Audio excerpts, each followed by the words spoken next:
Ne sot votuam ngritjen e këtyre komisioneve për dy arsye themelore.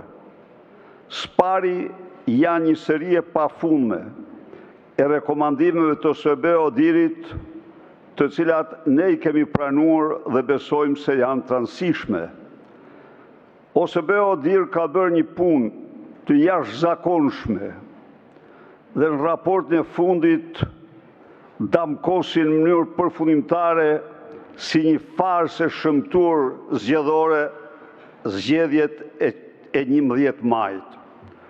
Në këtë kontekst, ne ndjehemi detyruar ndaj tyre që orientimet e drejta dhe rekomandimet e drejta ti kthejmë në ligj, ndonse deklarojmë se në mënyrë absolute me Edi Ramën shqiptarët nuk do votojnë kurrë si qytetarë të lirë.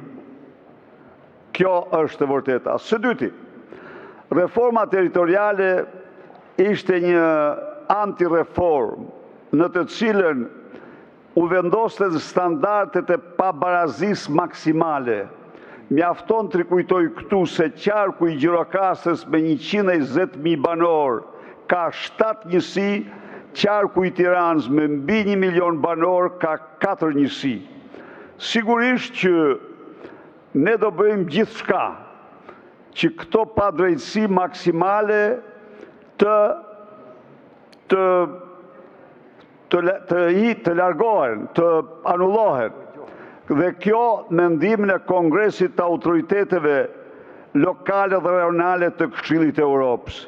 Pra, kjo është arsyeja sepse ne i votuam këto dy komisione, ndonse me bindjen më të thellë se me Edi Ramën nuk ka zgjedhje, me Edi Ramën nuk ka vot të lirë dhe është vetëm vendimi i qytetarëve, ai që do u rikthejë shqiptarëve votën, është përpjekje e opozitës, ai që do u rikthejë shqiptarëve votën.